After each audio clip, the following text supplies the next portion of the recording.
So I guess you must have been really, really scared when Sabbath finally broke up, huh? Absolutely. And what I did, I locked myself in an apartment on West Knoll.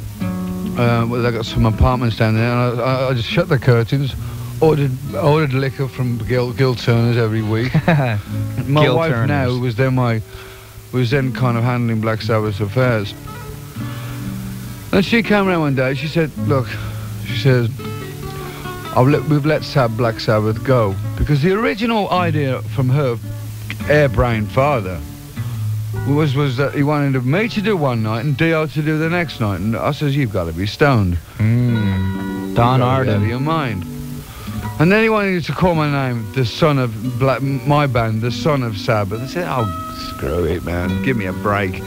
So she came around and Sharon did, and she kind of took me under her wing, and she... Ozzy, you know, there's got to be something that you have some confidence about. I run on fear. I run on fear. You know, it's like, it sounds kind of crazy. I'm basically kind of shy.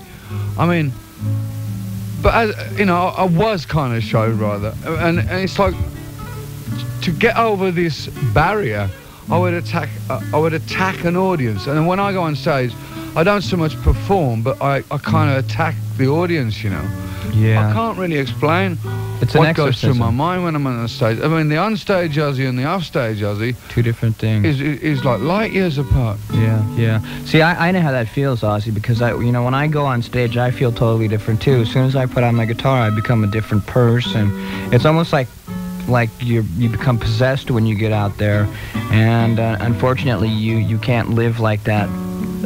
So let me ask you again. There isn't anything that you do that you don't worry about? No, I'm a born warrior. If I haven't got anything to worry about, then I worry because I haven't got anything to worry about. And it's like I'm very insecure. I'm incredibly insecure because of when I was a child, money was the god. If you had money, you were somehow your life would be better. But having success and having had money, and I still have money, that's why I started going to therapy, because I thought my dream didn't work out, because I thought if you get success and you get money, all that crap will go. It doesn't go. You still got it down. And then I was very confused. I was thinking, well, I've got success. I'm pretty well off. Why am I still feeling like this?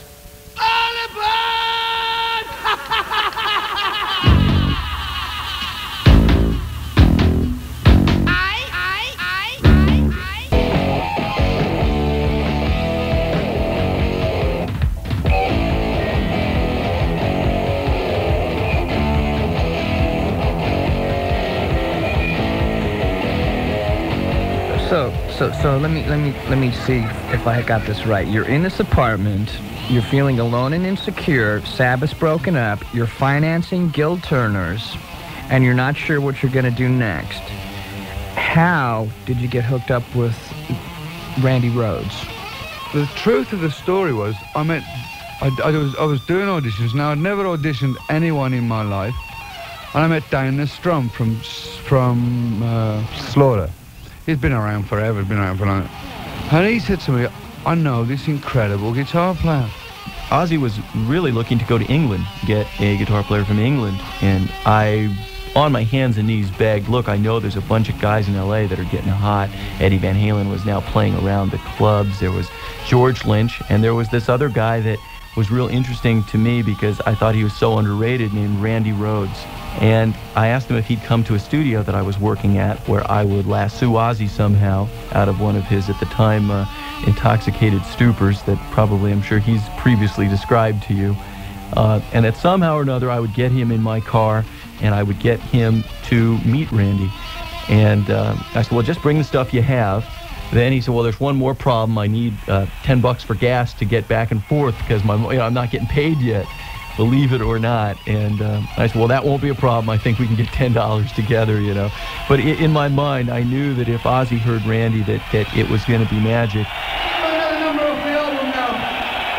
A slower number, so please listen to it. It's a number called Goodbye to Rome.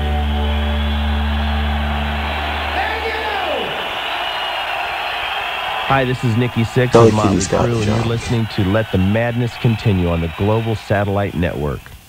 A glimpse of the near future from AT&T. Cleveland.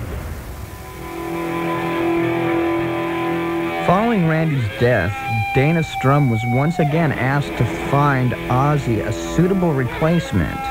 What Dana did was once again hit the streets of L.A. After Randy's death, I got a call again from Ozzy Insurance saying, listen, would you please go through this again? And we can't find a guy. Would you? You seemed to do it the first time. Would you please find a guy for us again? I went to the Troubadour, and at the Troubadour, I saw a guy named Jake Williams. Jake Williams, of course, became Jakey Lee. Then I went and introduced myself, and I said, I don't know if you know who I am. My name's Dana. And he says, yeah, you put Randy Rhoads in. I said, yes. Well, I'm looking again. And he said, really? I said, there's going to be some auditions that I hold. This time Ozzy won't be present, but I'm going to tape record them. And if they like the tape and like the vibe of the tape and what you play, there's going to be a formal audition where you play with Tommy Aldridge and Bob Daisley or whomever it may be. And there that was. Jake later showed up for this audition, and he did a great tape. And I brought the tape, and you guys can let the world hear something that nobody's ever heard before, which was the way Jake got the gig.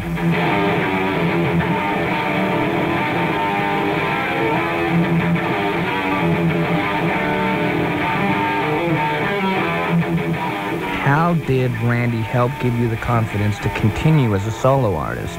What Randy did for me was allow me the freedom of expression. I remember when we were at Suicide Solution. Suicide Solution was weird. We went to a place, and we were in England, and we were in this rehearsal place called John Henry's. And Randy was like just messing around on his guitar. And I went, what was that? He said, what was what? I said, that riff he just played, it's great. He said, what riff? I said, the one you just played. I said, well, I didn't play a riff, I was just tuning up. I said, just that, he went this. And just keep on playing that.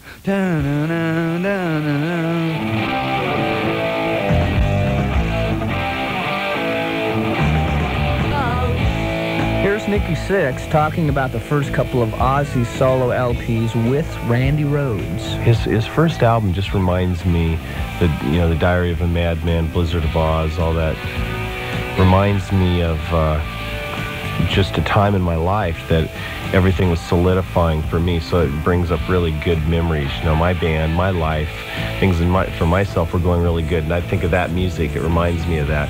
Crazy Train, and I'd known Randy Rhoads, and it just brings up really good feelings. Okay, I spoke to my fellow Phoenix resident, Alice Cooper, a few weeks ago about the frequent comparisons the public and the media make between Ozzy Osbourne and himself. Obviously,